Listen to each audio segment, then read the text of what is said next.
Welcome to the Nourish to Thrive podcast, faith-forward, science-backed strategies for women who want more energy, less weight, and real answers.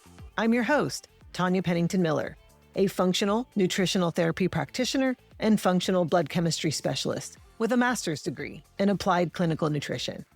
If you're tired of feeling dismissed by your doctor, confused by your labs, and stuck in survival mode, you're in the right place. Here, we simplify the science. We get to the root, and we anchor it all in truth, because God made your body to heal and thrive, not just survive. It just needs the right kind of support and less noise. Hello, my friend, and welcome into the Nourish to Thrive podcast. I'm so glad you're back with me today. We are going to dive into a topic that I get asked about frequently, and especially by women over 40. Women who are disciplined, they're intentional, they want to feel well, and yet their body is reacting like the rules have changed. And that's because at our age, the rules have changed. And you know the story. You're intermittent fasting, you're eating clean, you're working out, you're pushing through the fatigue because that's what you've always done. And yet your cravings are increasing. Your sleep is getting worse, your belly feels puffier, and the scale has not budged in months, unless it's going in the wrong direction, right? And here's the missing piece in that equation. Fasting and intermittent fasting is very powerful, but only when your body feels safe. And for many women in perimenopause and menopause, or women living in a chronic stressed state, fasting isn't the problem because it's much more nuanced than that. But it's the timing, it's the rhythm, and it's the internal environment that you're fasting in. So today we're going to break it all down in a way that finally makes sense. I like to simplify the science for you. And so what I want to talk about is why fasting stops working when your stress hormones are high, why skipping breakfast backfires for most women in midlife. And I know you're told to skip breakfast all the time. Why men can get away with certain fasting styles and women absolutely cannot. Men can skip breakfast all day long and be just fine and lose 50 pounds. We're also going to talk about how to use fasting the right way so that it supports your hormones instead of tanking them. When to incorporate longer fasts, like 36-hour fasts. That's really probably my favorite length of fast because it really, really helps with fat loss. And what to do instead if you are exhausted, if you're inflamed, if you're living in that wired but tired cycle. So my goal today is not to convince you to fast more or fast less. It's to help you fast wisely. Okay, I want you to fast in rhythm with your hormones, with the season of life that you're in, and in your current stress physiology. Because fasting can be one of the most healing tools for women, but only when it is built on safety. So I hope you are ready because we are going to dive in. Now, before we do get into the science, I want to start with something that I've lived through myself. In fact, it was this very season that shaped me into the practitioner that I am today. There was a point where fasting, just had simply stopped working for me. And I want to be clear, this wasn't a season of, inconsistency or half effort for me. In fact, it was quite the opposite. I was very disciplined. I was very structured. I was lifting, I was fasting, I was eating clean. I was doing the things that had always worked for me, but my body started to give me a very different response. And I remember noticing that the fasts that used to give me mental clarity were now just leaving me feeling depleted. The training sessions that used to make me feel powerful were wiping me out for the rest of the day. And even though I knew how to push through anything, my energy, my hormones, and my nervous system were clearly saying, not this, not right now. I knew something was off. And here's the part I know a lot of you can relate to, and you've likely heard me talk about this already, but my labs came back normal, like textbook, nothing to see here, except there was something to see, and I could feel it every day. I wasn't recovering, I wasn't sleeping well, I wasn't responding to the strategies that had always worked for me. And that's when it clicked. Tanya, fasting isn't the problem. The problem is the physiology that you're fasting on. I was still trying to fast during my season of adrenal exhaustion, and my body said, no, girl, you don't. See, if your adrenals are taxed, if cortisol is dysregulated, if you're under eating, if you're under recovering, if your nervous system is already stretched thin, fasting stops being therapeutic and it starts becoming a stressor, an additional stressor. And that was exactly what was happening to me. My lack of results it wasn't because I lacked discipline. Rather, my discipline was outpacing my physiology. I had to rebuild safety before I could layer in stressors like fasting again. And that's what so many women don't realize. They're fasting on a foundation that can't support it, on a body that is already operating in survival mode. And that's what we're going to unpack today. How to fast in a way that supports your hormones instead of stressing your hormones. Now, let's get into some of the physiology here and talk about why stress changes the rules for women specifically. And here's the baseline truth. Fasting naturally raises cortisol. Now, that's not necessarily a bad thing. In a healthy, well-rested body, it's really part of the design. But see, stress also raises cortisol. And not necessarily in this like quick, helpful way as God designed cortisol to do for us, but more in this chronic, draining, all day long way. And here's where women feel this more intensely than men. Our nervous systems and our hormone networks are simply more sensitive to stress input. We are wired to protect, to nurture, to respond, which is so beautiful, but it also means that stress takes a deeper toll on us. So when you layer fasting on top of an already stressed out system, that's really when things start to unravel. And this is what I call the stress stack. Okay, you wake up tired, not refreshed. You reach for coffee before food out of necessity. You push your breakfast back to hit a certain fasting window, right? Like we're not eating until noon or 1 p.m. You run on adrenaline and not fuel. You feel better before eating than after you eat.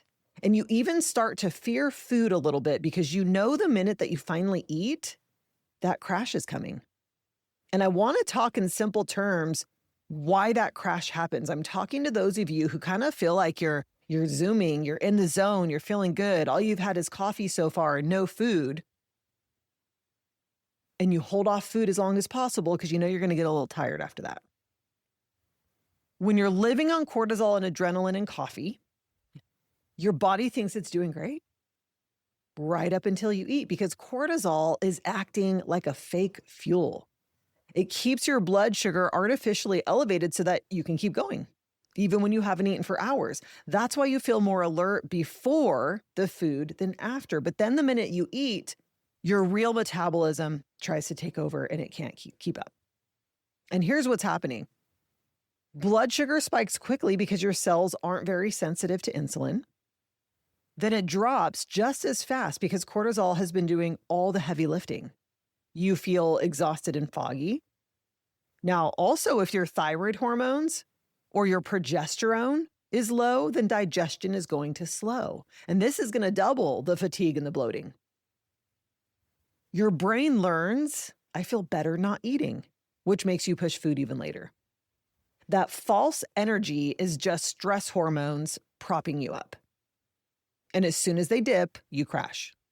And that's why fasting feels good until it doesn't. So then the stress stack continues. You finally eat midday. You're then starving at night, so you eat late. Your sleep suffers. You wake up tired again, and the cycle repeats. Okay, this isn't fasting. This is survival mode dressed up as discipline. If your baseline cortisol is elevated, fasting becomes gas on the fire. Your body isn't in a state that can handle that extra stressor. And here's how it shows up. We see it show up as blood sugar instability. So high cortisol raises blood sugar even when you haven't eaten. So when you layer fasting on top, you get crashes and cravings and hangry moments, brain fog, mid-afternoon energy dumps. Your body's doing everything it can to keep you upright. It's your physiology responding to stress, and it's exhausting. We see the thyroid slow down. Cortisol directly interferes with the conversion of T4 into T3. T3 is the active thyroid hormone that your cells actually use. So women will think, my thyroid is failing. But really what it is stress is clogging the signal. It's preventing that conversion. And we see this, so the symptoms that we see are cold hands and feet, slower metabolism, constipation, fatigue, stubborn weight, hair thinning, the outer third of eyebrows thinning. And no amount of fasting fixes that. It often makes it worse because your body is already trying to conserve energy. We also see progesterone drop. When stress is high, your body diverts the raw materials that should make progesterone into making more cortisol instead. And so what does low progesterone look like? It looks like anxiety, irritability, poor sleep, heavier periods, or even spotting between periods, low libido. So fasting on top of low progesterone feels like pushing a nervous system that is already shaking. Progesterone production does not like fasting. Now, again, I'm not saying don't fast. There's a certain way that we women over 40 need to learn to fast. We also see sleep disruption. Your cortisol should be highest in the morning and lowest at night. But under chronic stress, we see it flip. And women start experiencing this wired at bedtime feeling. I mean, if you're getting where it's like you are just dragging through your day and then finally at 10 o'clock, you're like, I should vacuum, I should clean out my fridge. You just get this energy. We know that's a cortisol issue. You start to wake up 2 to 3 in the morning. You're exhausted in the morning, no matter how many hours of sleep you got the night before. You're mentally foggy. You just feel emotionally thin. And adding fasting to that picture, your nervous system simply can't regulate. We also see it affect mood and making you more irritable.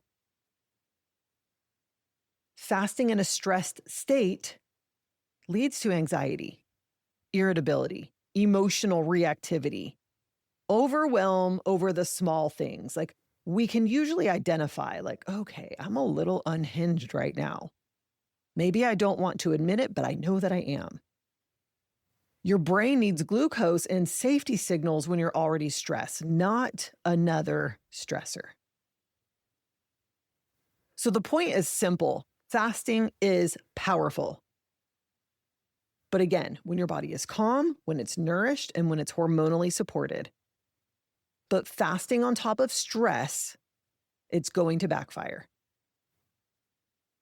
So now that you understand what stress does to your hormones and why fasting can turn gasoline on the fire, this next part is really, really important because one of the biggest mistakes women make over 40 with fasting is skipping breakfast. And I know that is the opposite of what most of you have been told. But here's the truth that your hormones need to hear. I want to talk about why breakfast matters even more after 40. Breakfast is not just a meal, it's a hormonal cue. It sets your cortisol rhythm, your circadian rhythm, your blood sugar stability, your thyroid signaling, your stress response for the entire day. So when you eat within 1 to 2 hours of waking, especially protein and fat, you're giving your brain a very clear message. We have fuel, we're safe, you can turn cortisol down. But when you skip breakfast, Your body has to fuel the morning somehow. And the only thing it can do is use cortisol.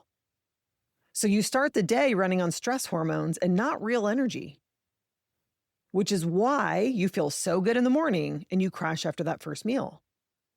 And what most fasting books don't tell you is that women in perimenopause and menopause don't respond like men do.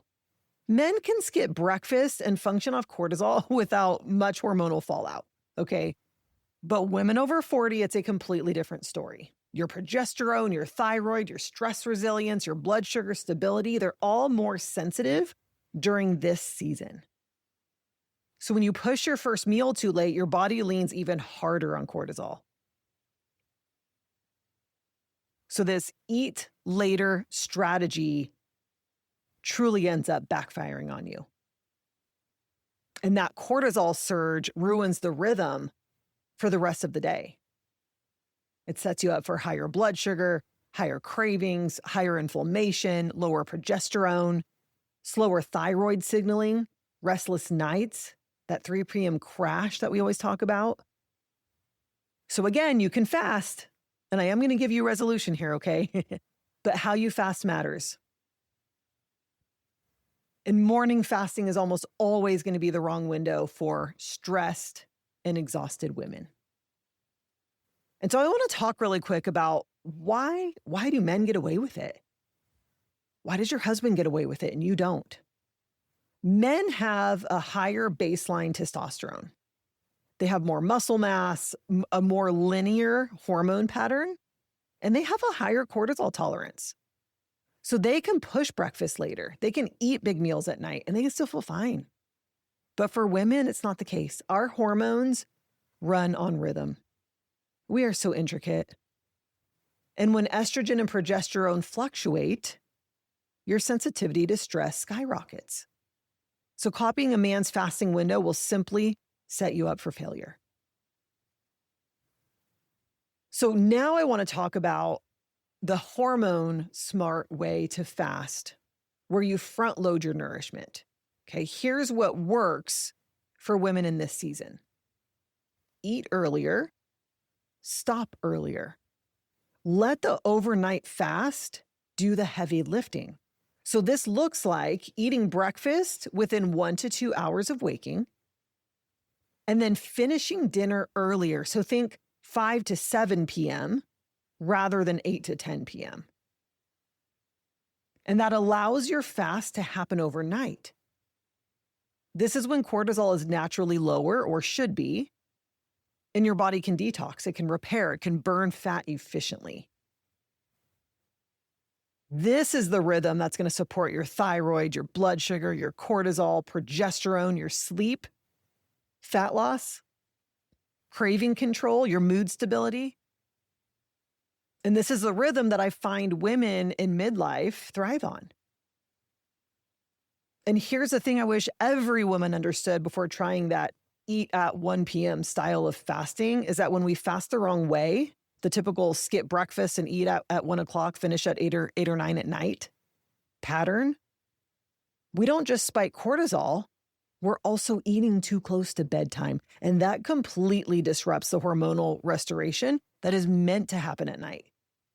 You're supposed to spend the overnight hours lowering cortisol, detoxifying, repairing cells, balancing hormones, clearing out inflammation, consolidating memory. There's so much that happens in your brain overnight, restoring your gut and your liver. But when you eat too late, your body has to choose. And it will always choose digestion over detoxification. So instead of repairing and clearing and restoring, your system is spending the whole night processing food. So it's not that your body can't detox, it's that it never gets a chance to. So this is why I teach to fast overnight, not in the mornings. Feed your body early. Let your hormones repair at night. It's a rhythm shift that changes everything. Now, before we go any further, I want to make something very clear. I'm not just talking to the women who are intentionally fasting. I'm also talking to the women who simply are not eating enough, who nibble through the day, graze through the day, if you will.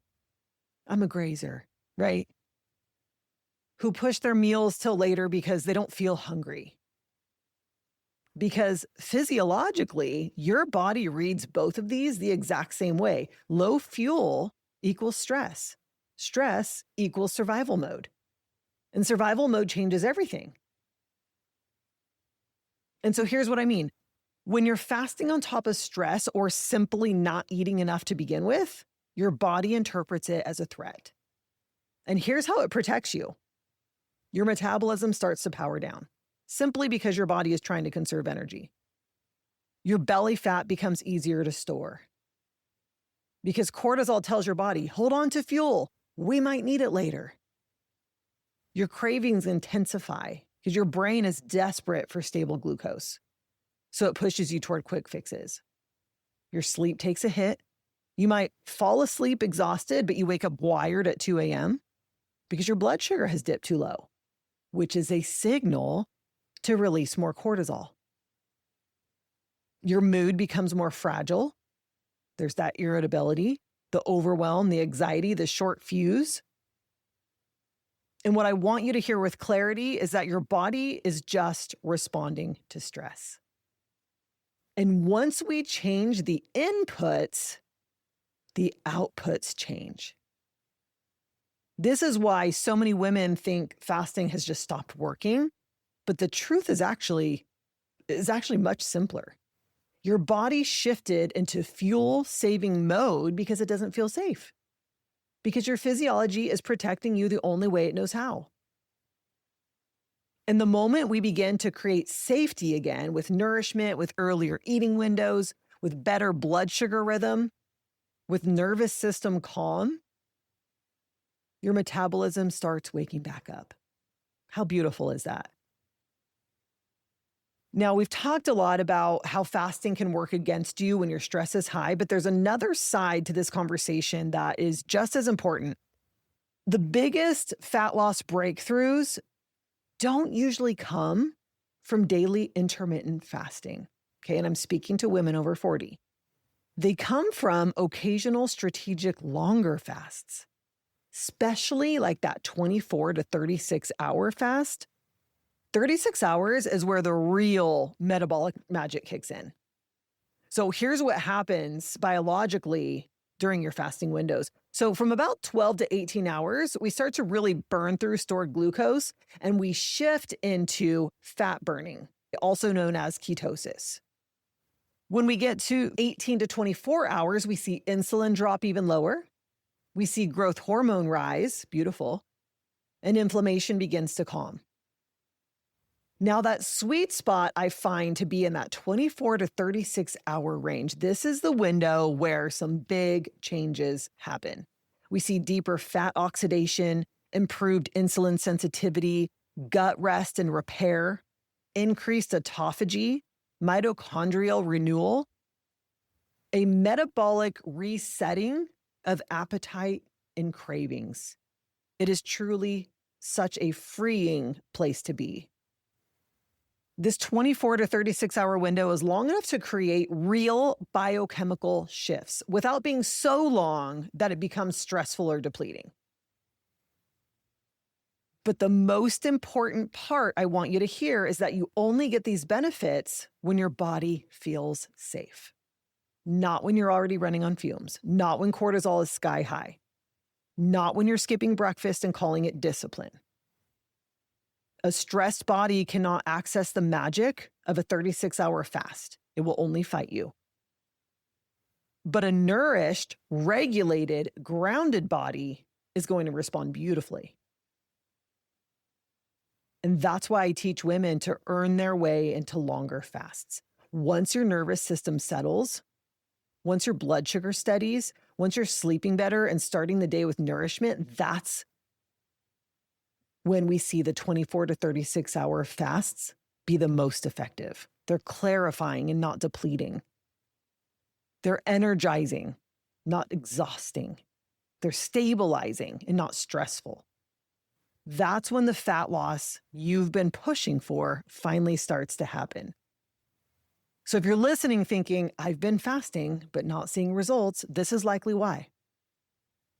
It's not that longer fasts aren't right for you, it's that your body wasn't ready for them yet.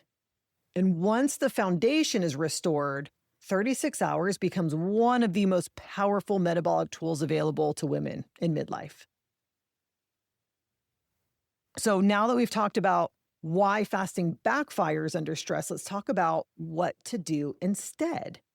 These are the rhythms that are going to rebuild safety. They're going to restore your hormone balance and actually prepare your body for strategic fasting down the road, okay? Including the 24 to 36 hour fasts that we just talked about. And I know it's easy to get excited about, ooh, she said 36 hour really kicks up the fat loss. That is very exciting. But we really need to implement these rhythms first, okay? And don't worry, these steps are like simple, they're doable, and yet they're deeply effective. So number one, eat breakfast within 60 to 90 minutes of waking. Your cortisol is highest in the morning. That's a great thing. It should be. Food helps bring it into balance and stabilizes your blood sugar for the rest of the day. That one shift alone changes everything. Number two, anchor your breakfast with protein and fat. So think eggs, avocado, butter, uncured sausage, uncured bacon, leftovers from dinner. This keeps your blood sugar stable and prevents that mid-morning crash that sends you reaching for more caffeine. Now, if you add carbs, just keep it minimal. A handful of berries. A handful of berries is perfect. Your hormones handle carbs better a little later in the day, so breakfast is not the time to load them in, okay? Number three, finish dinner earlier, which also means reduce or remove the nighttime snacking. Your digestion slows at night. We're set up to be this way, especially after dark. Late eating raises cortisol. It disrupts melatonin production. We need melatonin at night. And it, quite frankly, it steals the overnight detox window that your liver depends on. So let your overnight fast do the heavy lifting. Number four, add walking as a daily cortisol regulator. Morning walks, post-meal walks, stress break walks. Whatever fits in for you, this is one of the fastest ways to normalize cortisol and restore metabolic flexibility. Number five, prioritize minerals. This is your adrenal foundation. Start your day with morning mojo. You've heard me give that recipe before. Add electrolytes and trace minerals throughout the day. Your adrenals cannot function without mineral support. And I'll put in the show notes my favorite electrolytes as well as my favorite trace minerals that I add into every water bottle throughout the day. Number six, keep your fasting window gentle while you're healing. Keep it around 12 to 13 hours max. This gives your system the nighttime rest it needs without triggering stress physiology. We're trying to get you back into that place where we can incorporate some more hours of fasting. I want you to avoid that famous 16-8 fasting, okay? Just for right now, just until your adrenals are healed. And for those who aren't familiar, a 16-8 fast means fasting for 16 hours and eating for only 8 hours. Okay, which also means I want you to avoid an 18-6, which would mean fasting for 18 hours and only eating for 6 hours, just for right now. If you're wired at night, if you're tired in the morning, if you're puffy, if you're irritable, if you're crashing after meals, this is not your eating window right now. Just hang tight. We can incorporate that in the future, but not right now. Rebuild first, then fast strategically. Once your sleep is better, when your hunger cues normalize, when you're actually hungry for breakfast in the morning again, that's actually a really great sign. When your energy steadies, then your body is ready for the occasional 24 to 36 hour fast that actually move the needle. Your body has to feel safe again before it can feel strong. We earn longer fasts by rebuilding safety first. So before we wrap up today, I want to leave you with this because fasting at its core was never meant to be a place of pressure. God never designed your body to live in constant output. He created rhythm, work and rest, effort and renewal, light and dark. And somewhere along the way, many of us took fasting and we turned it into this test of discipline. Leave it to us, right? Instead of a practice that is rooted in wisdom and in peace, like it was meant to be. Fasting was never meant to be a punishment. It's meant to be practiced from a place of safety, mentally, physically, and spiritually. So if you have been fasting from striving, and that was me, I'm raising my hand right now. Okay, from fear of weight gain, from comparison, or just from this place of like something has got to work, I want to gently invite you to look at that with the Lord. Because fasting done from pressure drains you, while fasting done from peace will change you. And I want you to just ask him, is the way I'm approaching my body aligned with you? Or am I just trying to outrun myself? He'll meet you there. Let me pray for you. Father, I lift up every woman listening today, the one who's tired, the one who's striving, the one who's trying so hard to do everything right. Would you remind her that you are not asking her to outrun her own limits? You're inviting her into alignment, into wisdom, into rhythm, into your peace. Lord, would you show her where her body needs gentleness? Would you show her where her heart needs rest? And show her how to care for the body that you designed with both strength and compassion. I ask that you would quiet the noise around her and just quiet the noise within her.